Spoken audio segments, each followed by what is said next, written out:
हम्द व सलात के बाद पहले कुछ चंद सवालात हैं।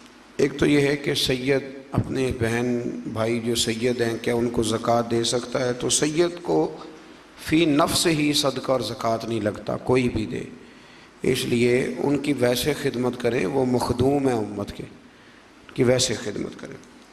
दूसरा ये पूछा गया है कि 50 साल की एक औरत है तो क्या वो बग़ैर महरम के उम्रे के लिए जा सकती है? तो भाई बात ये है कि औरत के लिए महरम के बग़ैर जाना दुरुस्त नहीं है, चाहे उम्र उसकी कितनी भी हो जाए।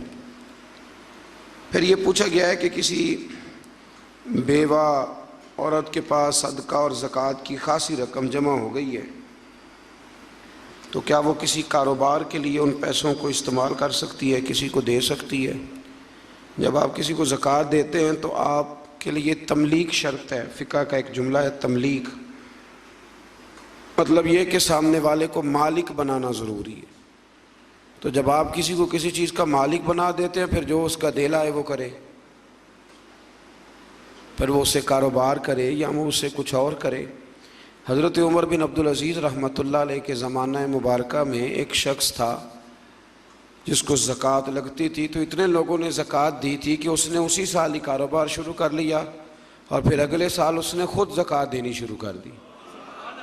तो ये कोई ऐसी बात नहीं है कि हमने पैसे दिए थे तो उन्होंने कारोबार में लगा लिए। तो भाई आपने जब दे दिए थे तो फिर वो जैसे उनका दिल करे वो वैसे करे।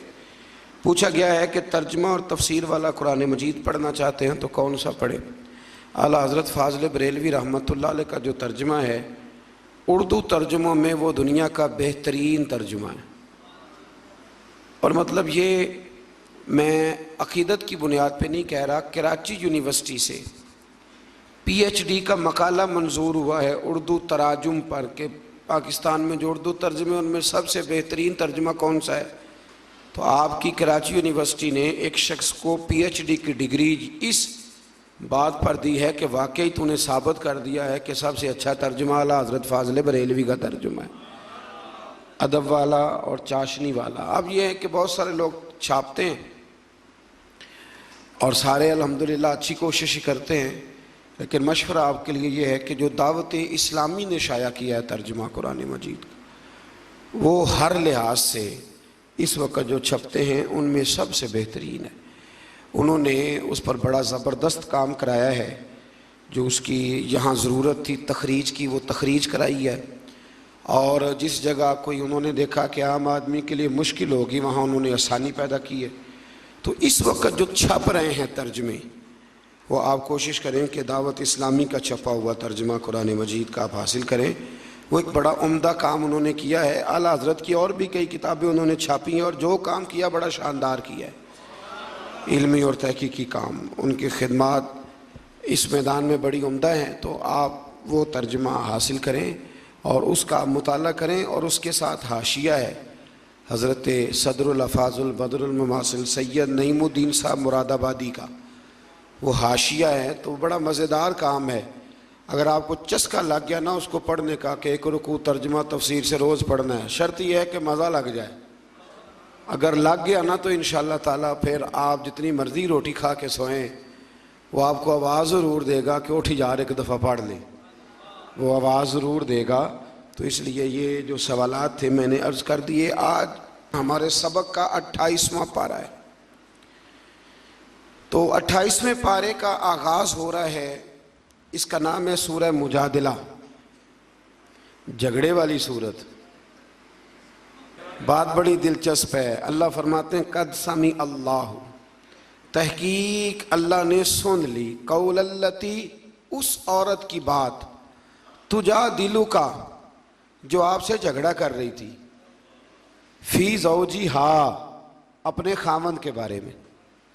हज़रत खौला बिन सालबा रज़ियल्लाहु ताला अन्हा एक खातून थी, तो उनके खामन ने उनके साथ ज़िहार कर लिया।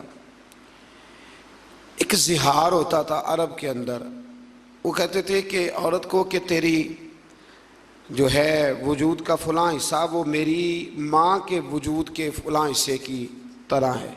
इससे ज़िहार लागू आता था। ज़िहार वैसे एक शख्स बातों बातों में अपनी बीवी को कह देता है ना बहन या माँ, तो उससे मुंह से निकल गया सबते लिसानी है, जा बहन अपना काम कर, तो इससे कोई जुर्म लागू नहीं होता। लेकिन किसी ने ज़िहार कर दिया, अब चूँकि ये कुरान और सुन्नत है तो इसमें कुछ बातें बयान करनी पड़ती हैं। अब इस आयत का शान नुज़ूल ही वो है और समझने वाली बात है। तो हज़रत खौला बिन सालबा ने भी अपनी ज़ौजा से कहा कि तेरी जो कमर है वो बिल्कुल ऐसे जैसे मेरी माँ की, इसको ज़िहार करना कहते थे कि अब मैं तेरे करीब नहीं जाऊँगा। तो ये लफ्ज़ उनकी ज़ुबान से अदा हुए तो इसको ज़िहार करना कहते हैं। उनकी ज़ौजा बड़ी परेशान हुई, अर्ज़ करने लगी या रसूल अल्लाह सल्लल्लाहु अलैहि वसल्लम, अरब के अंदर जब कि लोग इस तरह कहते थे तो उनकी बीवी उनके लिए जायज़ नहीं रहती थी, फिर वो छोड़ देते थे। मेरे खामद ने कहा है हुजूर अब आप बताएं कि मैं क्या करूं। और अर्ज़ करने लगी या रसूल अल्लाह सल्लल्लाहु अलैहि वसल्लम, बूढ़ी हूँ, अब इस काबिल नहीं हूँ कि कहीं और जा सकूँ। और हुजूर उससे अगली बात यह है कि बच्चे मेरे बड़े प्यारे हैं और उनकी तरबियत बड़ी अच्छी चल रही है। या रसूलल्लाह अगर मैं उन्हें अपने पास रखूँगी खामद के छोड़ने के बाद तो भूखे मर जाएंगे, मैं कमा के खिला नहीं सकती, और अगर मैं खामद को दे दूँगी तो वो संभाल नहीं सकता, तरबियत रुक जाएगी।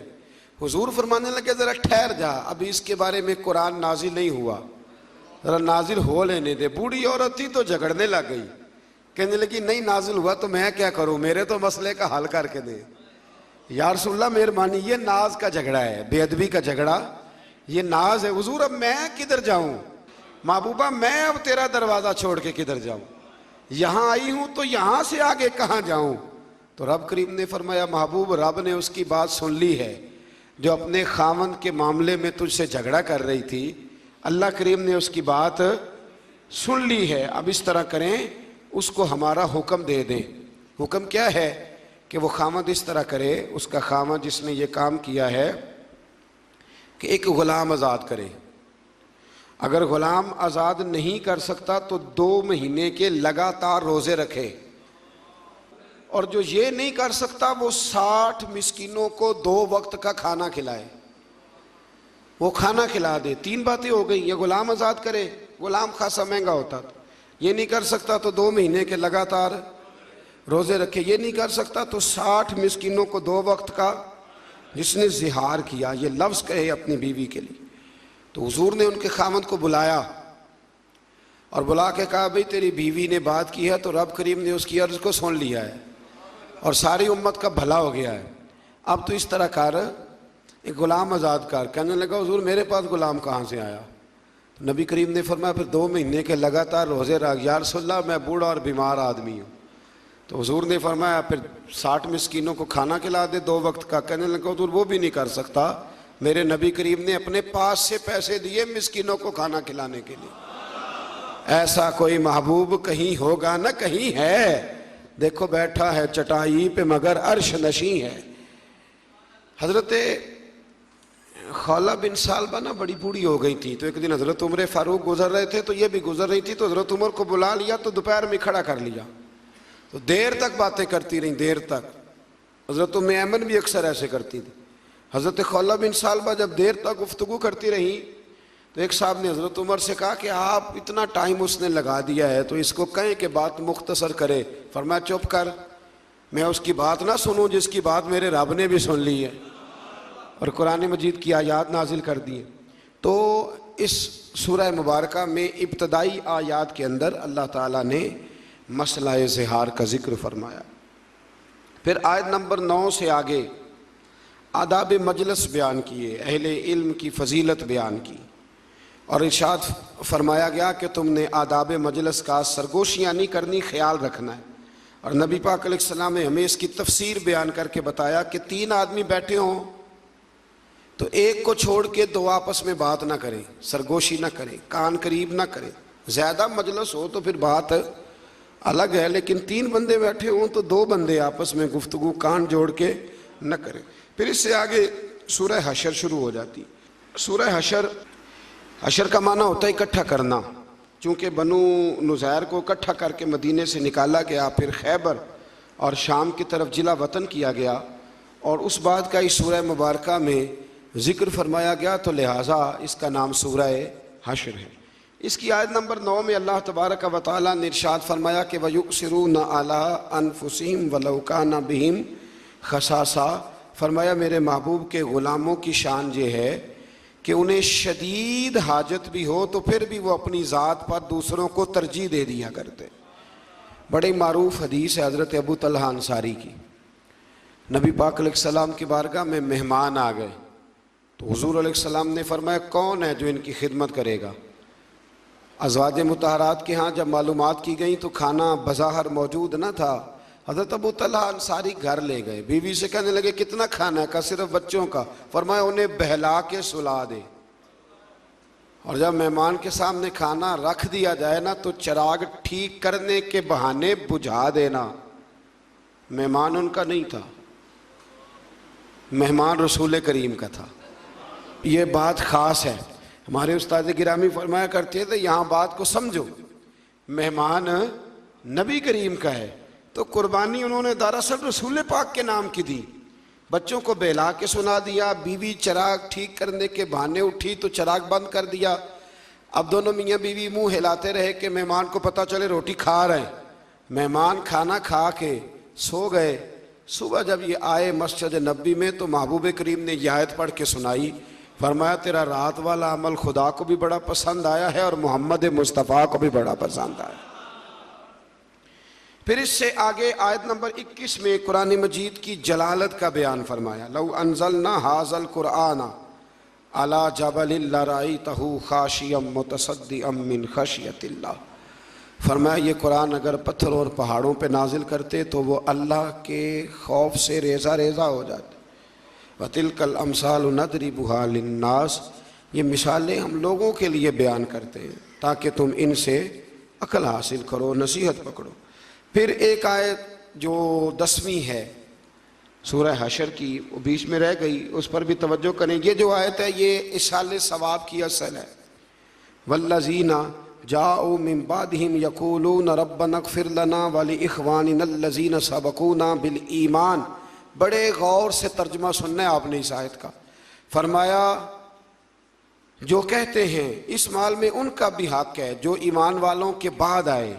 कुछ ईमान वाले रुखसत हो गए और फिर ये उनके बाद आए तो ये क्या कहते हैं? ये कहते हैं रब्बना इग़फ़िर लना, ऐ अल्लाह हमें भी बख्श दे, व लिइख़वानिना अल्लज़ीना सबक़ूना बिल ईमान, और हमारे उन भाइयों को भी बख्श दे जो हमसे पहले ईमान लाए, यानी जो दुनिया से चले गए, या अल्लाह उनकी भी बख्शिश। तो पिछले जो होते हैं वो जाने वालों की बख्शिश की दुआ करते हैं। अब लोग फटाफट कह देते हैं कि इसाले सवाब का क्या मतलब हुआ, जाने वाला जो करके गया उसे अजर मिलेगा। तो भाई कुरान मजीद ने ईमान वालों की शान बयान की है कि जो गुजर जाता है उसके लिए दुआ करते हैं। जब जाते हैं किसी के यहाँ ताज़ियत करने तो क्या कहते हैं? कहते हैं ना दुआ करो। कुछ लोग कहते हैं क्यों करें? बड़ी अजीब लगती है बाज़ बातें। हमारा एक दोस्त है हमारे साथ, उसने पढ़ा है, वो बड़ा समझदार आदमी है, मंतक उसे बड़ी अच्छी आती थी, तो वो रोज़मर्रा की ज़िंदगी पर भी मंतक को लागू करता रहता है। जो लोग चीज़ पढ़ लेते हैं वो लागू होती है।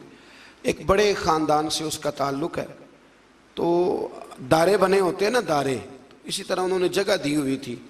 जितने लोग भी फौतगी या कोई खुशी का मौका आता था तो वहाँ लोग तकरीबात करते थे। पहले दारे इसी मकसद के लिए होते थे, फिर महरज आलों ने वो जगह पुर कर दी। तो वो कहते हैं कि एक नमाज जनाजा थी हमारे गांव में, तो एक साहब ने नमाज पढ़ाई, तो बाद में हमने कहा दुआ कर लो, तो कहने लगा जनाजे के अंदर ही आ गई, दुआ जनाजे के अंदर ही है। तो कहते हैं वो आलू गोश्त का शोरबा पका हुआ था, तो मैंने कहा हज़रत को मेरी बैठक में लाओ, खाना खिलाना है।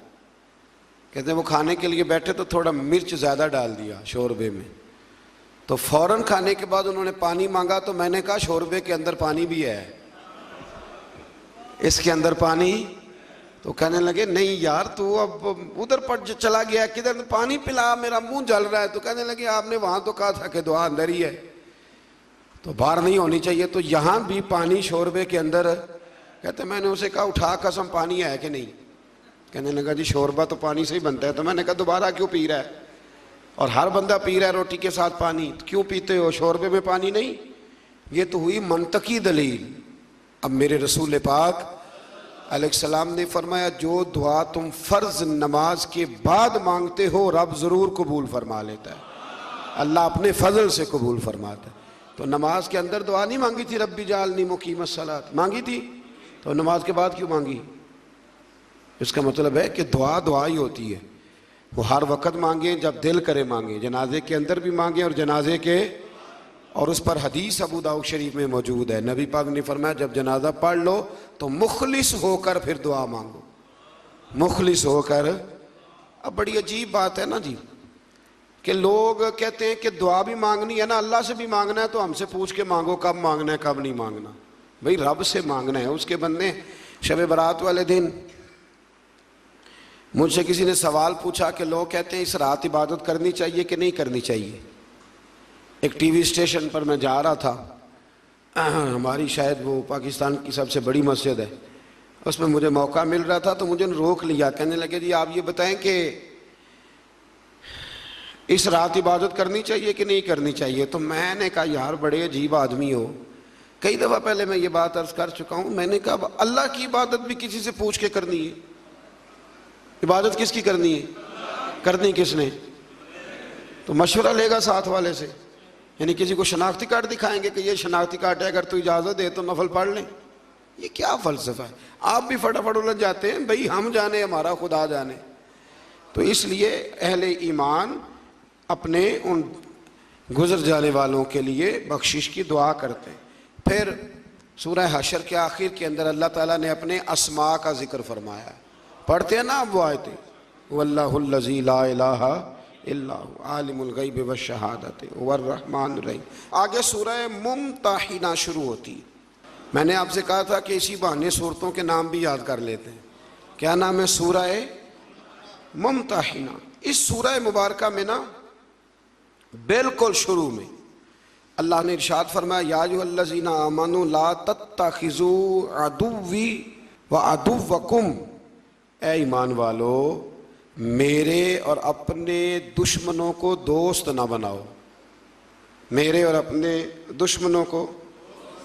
और पीछे भी गुजर चुका है, वक्त नहीं था मैं वहाँ रोक नहीं सका। फरमाया जिनके दिलों में अल्लाह ने ईमान रखा है ना, वो रब रसूल के दुश्मनों से कभी दोस्ती नहीं करते। दोस्ती मुसलमान से, दोस्ती अल्लाह रसूल के दुश्मनों से कोई दोस्ती नहीं है। रब रसूल के दुश्मनों से क्या दोस्ती करनी? आला हज़रत फरमाते हैं मुल्हिदों से क्या मुरव्वत कीजिए, जो है ही बेदीन उससे मुरव्वत का रिश्ता रखने का क्या माना। यहाँ ना लोगों में जज्बा थोड़ा ज़्यादा उठता है, थोड़ा ज़्यादा जज्बा उठता है, इंसानियत को दो गज आगे गुजर जाती है। नबी पाक अलैहिस्सलाम जनाजा पढ़ाने गए थे और कब्रिस्तान पहुँच के कहा था मैं इस बंदे का जनाजा नहीं पढ़ाऊँगा, तिरमिज़ी में मौजूद है। हुजूर क्यों? फरमाया उस्मान गनी से बुग़्ज़ रखता हुआ मरा है। तो जब उस्मान के बुग़्ज़ वाले का नबी पाक जनाजा नहीं पढ़ाते जो रहमत लिल आलमीन है, तो हमारे अंदर कोई इंसानियत ना को दो गज आगे गुजर के, भाई इंसानियत और चीज़ का नाम, क्या उस बंदे में भी कोई इंसानियत है जो नबी पाक की बेअदबी करता है? उसमें भी कोई इंसानियत है जो सहाबा की बेअदबी करता है, अहले बैत की बेअदबी करता है?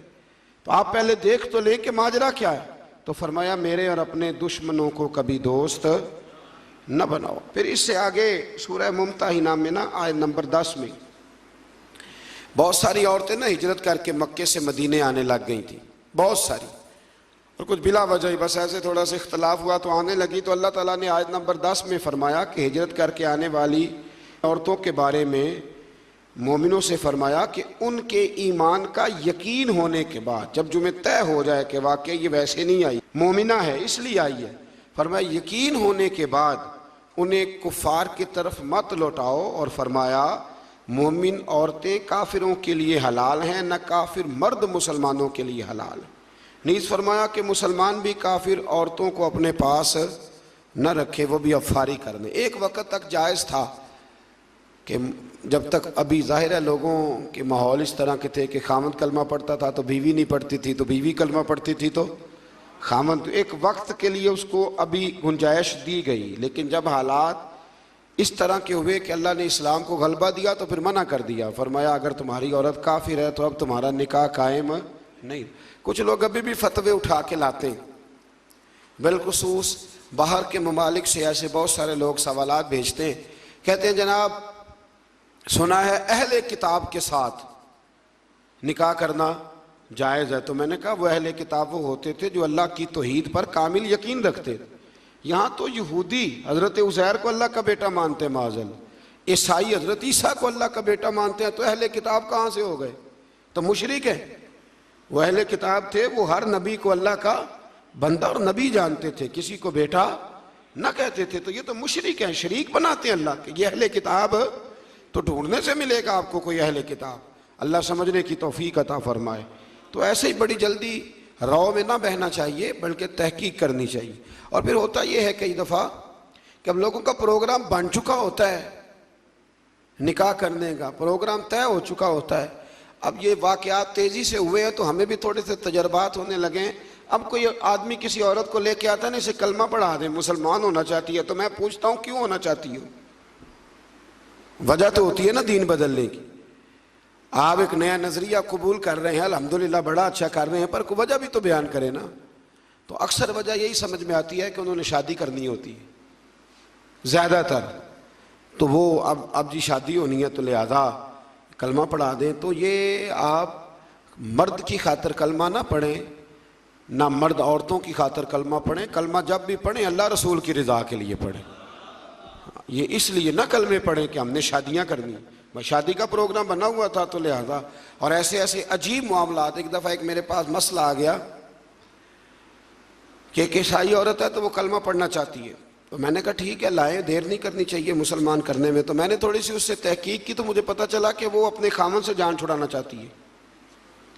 कलमा पढ़ लेगी तो निकाह खुद ब खुद ख़त्म हो जाएगा, तो जान छुड़ाना। तो आप तहकीक करें, ज़रूर इस पर गौर करें। और बड़े सारे लोग जो सपोर्टर बन जाते हैं वो भी ज़रूर सोचें कि आखिर वो बताए तो सही उसे किस चीज़ ने मुतासिर किया है।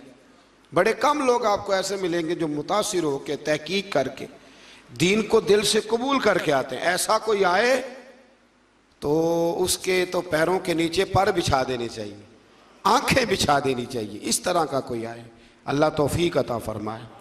आयत नंबर 12 में अल्लाह ताला ने नबी पाक सल्लल्लाहु अलैहि वसल्लम को फरमाया कि अगर मोमिनात सहाबियात आपसे एक तयशुदा दस्तूर और मंशूर पर बैत करना चाहें तो इनकी बैत कबूल कीजिए और इनके लिए अल्लाह से इस्तिगफार कीजिए। एक मंशूर था, वो मंशूर ये था कि अपनी औलाद को कत्ल नहीं करेंगी, मंशूर ये था कि किसी पर जिना की तोहमत नहीं लगाएंगी, और नबी करीम अलैहिस्सलाम जो नेक काम का हुक्म देंगे उसमें नाफरमानी नहीं करेंगे। तो हुजूर ने औरतों से बैत ली।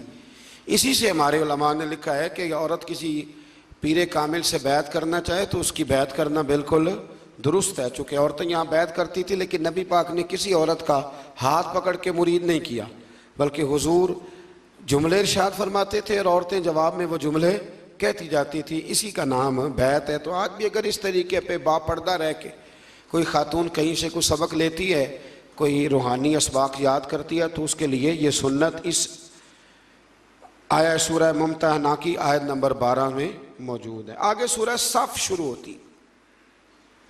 इस सूरत के बिल्कुल शुरू में ना अल्लाह तबारक व तआला ने एक ख़ास हुक्म दिया है, एक ख़ास बात की तरफ तवज्जो इरशाद फरमाई है। फरमाया या अय्युहल्लज़ीना आमनू लिमा तक़ूलून मा ला तफ़अलून, ऐ ईमान वालो तुम ऐसी बात क्यों कहते हो जो तुम करते नहीं।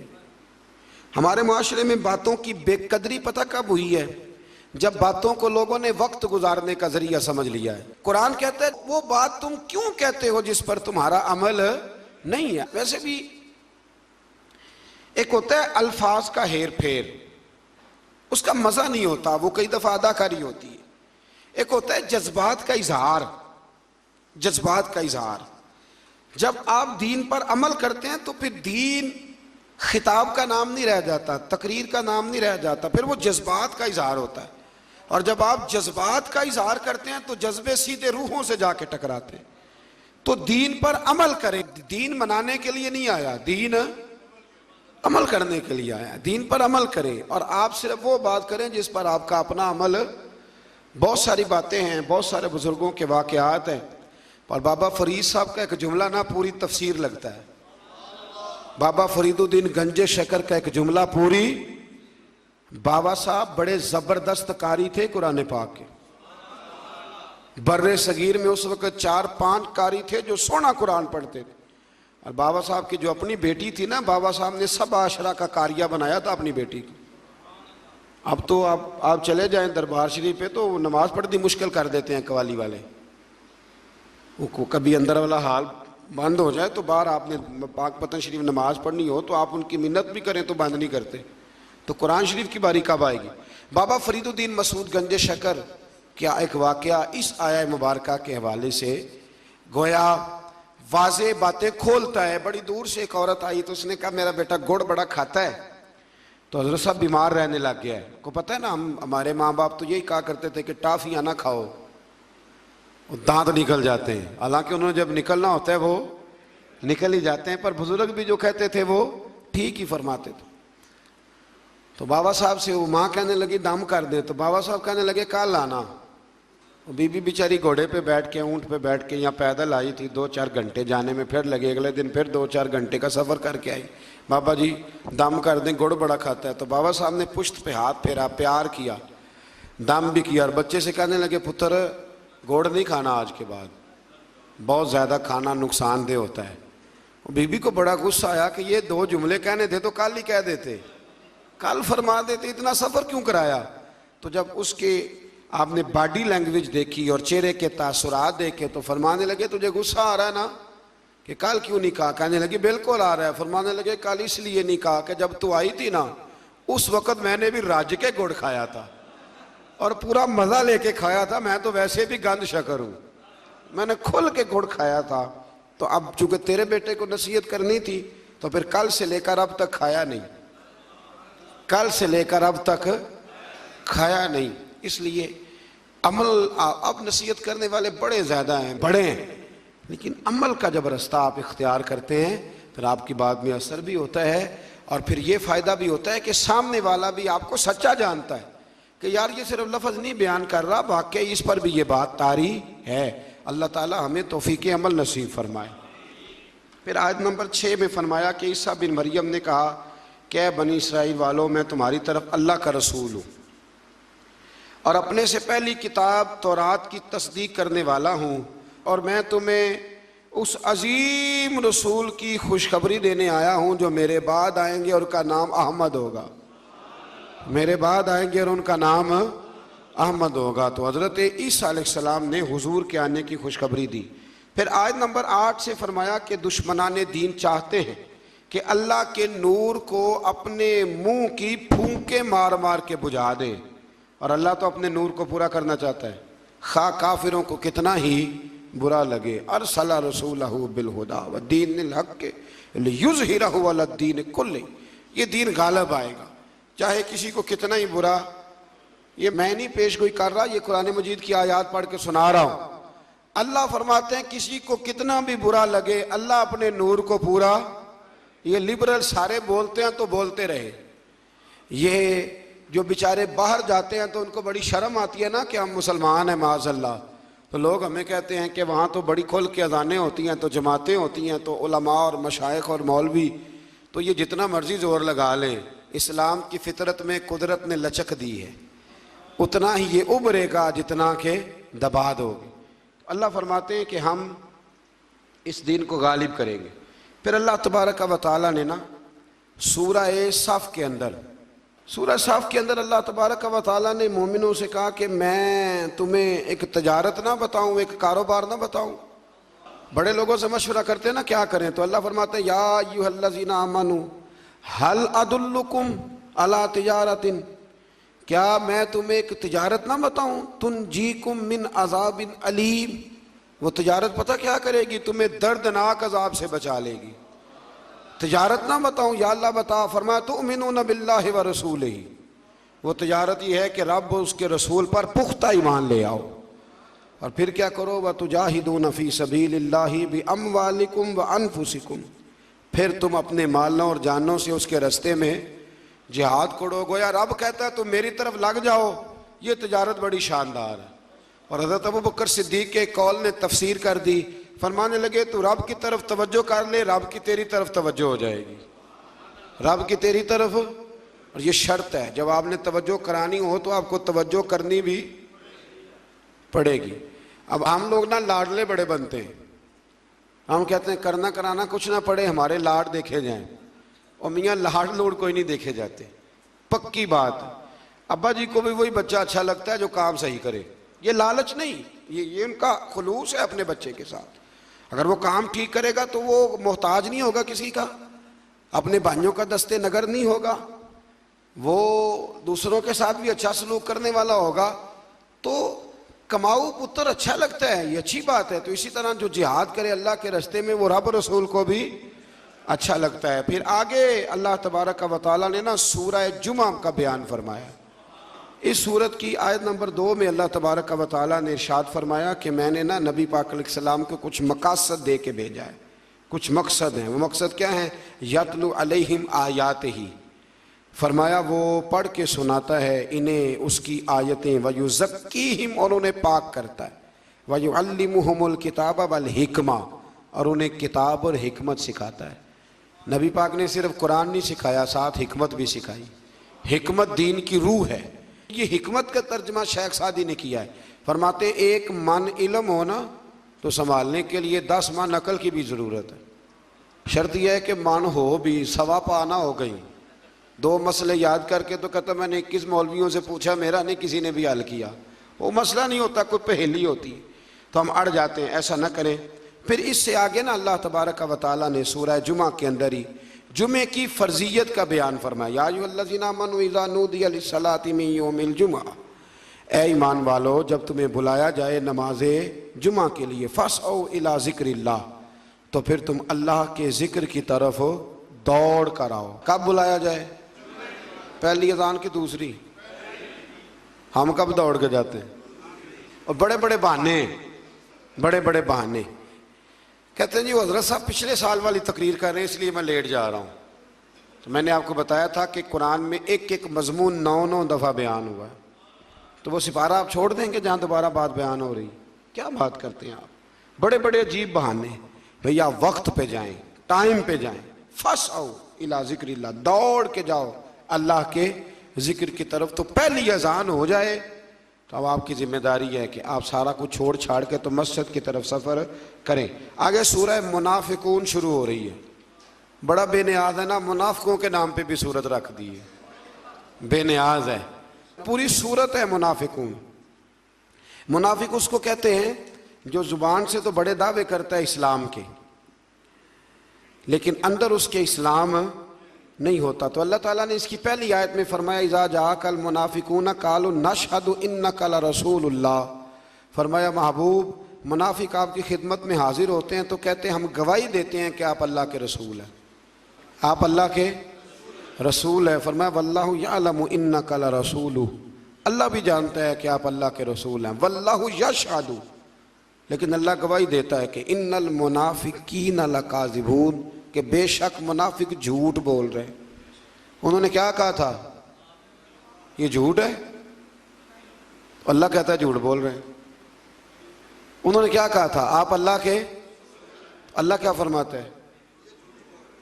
झूठ बोल रहे हैं। क्योंकि मुनाफिक हैं, झूठ बोल रहे हैं क्योंकि मुनाफिक। और मुनाफिक की अलामत ये है कि जो बात करता है तो सच्ची करता, वो झूठ बोलता है। बड़ी बातें सूरह मुबारका में अल्लाह तबारक व तआला ने इरशाद फरमाई। इसी सूरह मुनाफिकून की ना आयत नंबर 5, मुनाफिक कौन है? फरमाया वाइज़ा क़ील लहुम ताअलू यस्तग़फिर लकुम रसूलुल्लाह, जब उन मुनाफिकों से कहा जाता है ना आओ अल्लाह के रसूल तुम्हारे लिए अल्लाह से मग़फ़िरत तलब करें, आओ नबी पाक के पास चलें वो तुम्हारे लिए अल्लाह से, तो अल्लाह फरमाते हैं लव्वौ रऊसहुम, वो अपने सर फेरते हैं। आप उन्हें देखेंगे कि वो अपने, कहते हैं उधर नहीं जाना, ये कुरान है, कोई चोट नहीं किसी पे। मुनाफिक की इलामत है। उसे कहो आओ नबी पाक के पास चलें, ना नमाज का इनकारी, ना ज़कात का इनकारी, ना हज का इनकारी। इनकारी किस बात का है? आओ नबी पाक के पास चलें तो लव्वौ रऊसहुम, अल्लाह कहते हैं सर मारता है, कहता है वहाँ जाना, सर घुमाते हैं। वरअयतहुम, और आप उन्हें देखेंगे यसुद्दून वहुम मुस्तकबिरून, आप उन्हें देखेंगे कि वो रुक रहे हैं। और एक माना यहाँ उलमा ने ये किया, रुक भी रहे हैं और दूसरों को रोक भी रहे हैं। वहुम मुस्तकबिरून, और तकब्बुर कर रहे हैं। कहते हैं यहाँ बैठ के माफ़ी मांगेंगे तो कबूल नहीं होगी, तकब्बुर करते हैं। अब अल्लाह क्या कहता है, अल्लाह को पता है कि मेरे हबीब ने ना इन बेईमानों के लिए भी दुआकारी देनी, मैंने बनाया जो रहमत लिल आलमीन। तरह फरमाता है सवाउन अलैहिम, महबूब इन पर बराबर है, अस्तगफरत लहुम अम लम तस्तगफिर लहुम, महबूब इन पर बराबर है, आप इनके लिए मगफिरत तलब करें या न करें, लन यगफिरल्लाहु लहुम, अल्लाह इन्हें माफ कोई नहीं करेगा। आप बख्शिश मांगे या ना मांगे, ये जो कहते हैं ना तेरे पास नहीं आना, तो ना आए फिर अल्लाह भी माफी कोई नहीं देगा। आप मुझे बताओ मक्का शरीफ में भी कभी किसी ने रोका है कि इधर ना जाओ तो उधर ना जाओ? कहाँ रोकते हैं? क्यों? कहाँ जाने से? मस्जिद नबी में दाखिल होने से रोकते हैं? नहीं। कहाँ रोकते हैं? पक्की पक्की ड्यूटी, पक्की बात और पक्का जनाब काम, पड़ा पक्का। ये बात मैं क्यों कर रहा हूं यहां बैठ के? इसलिए कर रहा हूं कि वो हुदूद हरम में बैठकर हमारे किसी जाहिल को पकड़ के उसकी वीडियो बनाते हैं और फिर लोगों को बताते हैं ये इनका अकीदा है। खुदा का खौफ करो, तुम्हें ऐसा ना करना चाहिए। जब अल्लाह कहता है वलौ अन्नहुम इज़्ज़लमू अनफुसहुम जाओ, महबूब जब ये अपनी जानों पे जुल्म करें तो तेरे पास आए। मैंने एक को वहां कहा कि अल्लाह तो ये फरमाता, कहता ये हुजूर की जिंदगी तक आयत थी। मैंने कहा ये कहाँ लिखा है, ये कहाँ लिखा है? हम कोई बात बयान करें तो कहते दिखाओ कहाँ लिखा है। कहाँ लिखा है कि यह आयत हुजूर की हयात ज़ाहिरी तक थी? लिखा है कहीं कुरान मजीद हुजूर की हयात ज़ाहिरी तक है? तो फिर तो लोग कह देंगे ज़कात का हुक्म भी तब तक ही था, नमाज का भी। ये अजीब फजूल फलसफा है। अल्लाह कहता है जाओ तो कहते हैं जी नहीं ये ना जी हुजूर की हयात तक थी। तो हज़रत अबू अयूब अंसारी रदी अल्लाह मुस्नद इमाम अहमद बिन हम्बल में मौजूद है और वहाँ सारे हम्बली कहलाते हैं।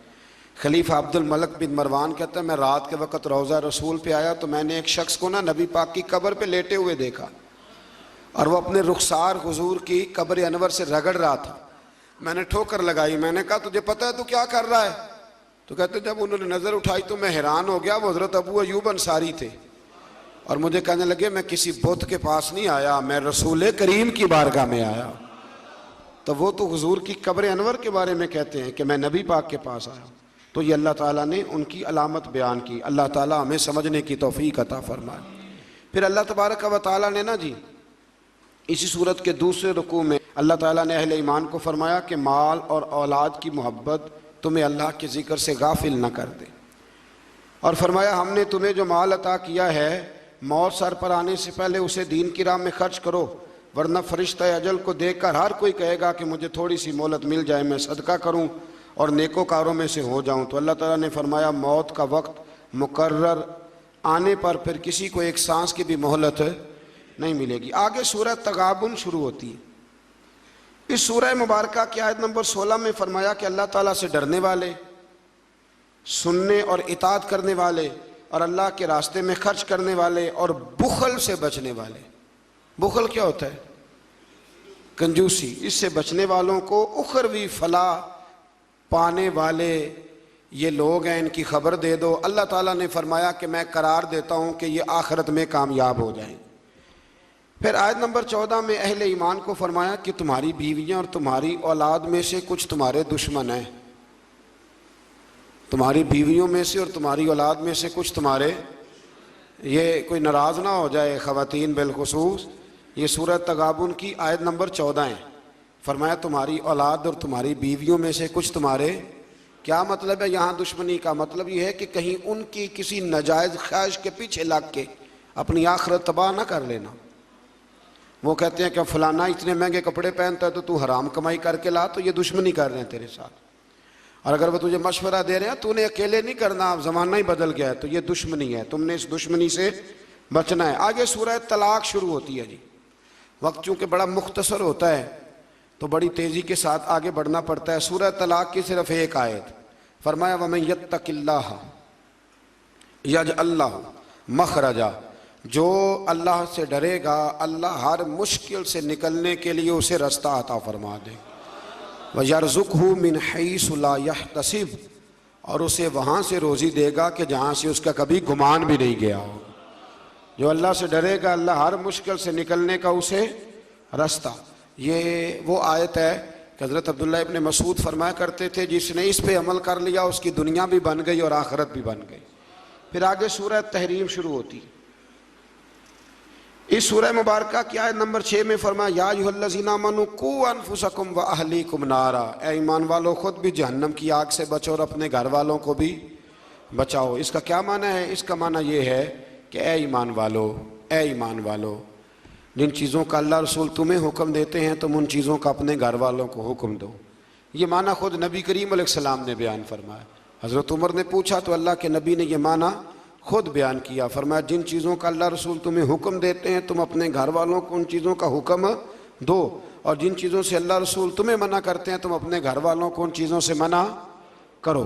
खुद भी दोज़ख की आग से बचो और अपने घर वालों को भी। हमने गर्मी से बचाने का बंदोबस्त किया होता है ना, सफ़र से बचाने का, गाड़ी का बंदोबस्त, तो अल्लाह फरमाते हैं इन्हें दोज़ख की आग से बचाने का भी बंदोबस्त करो। फिर इसी सूरह मुबारका की आयत नंबर 8 में अल्लाह तबारक व तआला ने फरमाया, या अय्युहल्लज़ीना आमनू तूबू इलल्लाहि तौबतन नसूहा, ए ईमान वालो अल्लाह की तरफ तौबा करो तो फिर सच्ची तौबा करो। तौबतन नसूहा का माना हज़रत हसन बसरी फरमाते हैं, जिस तरह बकरी के थनों से दूध धो लिया जाए तो दोबारा थनों में नहीं ना जा सकता, सच्ची तौबा उसकी है जिसने जिस गुनाह से तौबा की फिर दोबारा उसके करीब नहीं गया। आज अल्हम्दुलिल्लाह 27वीं शब आएगी रमज़ान की, तौबा का वक्त है। ये बिल्कुल आपने कोशिश करनी है कि एक लम्हा भी मगरिब से लेकर फजर तक, हत्ता मतलाइल फजर, फजर तक एक लम्हा भी ज़ाया ना हो। ये मगरिब से शुरू हो जाती है रात, एक मिनट भी ज़ाया ना हो। कोशिश फरमाएं कि सारा वक्त इबादत में, रियाजत में, परहेजगारी में, तकवे में गुजरे। कोशिश फरमाएं और तौबा करें तो सच्ची तौबा।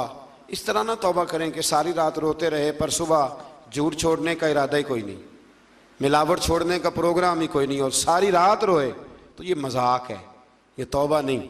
मजाक नहीं करें, खरी तौबा करें, सच्ची तौबा करें। और जब हम सच्ची तौबा करते हैं तो फिर अल्लाह कायम रहने के लिए रास्ते भी अता फरमा ही देता है।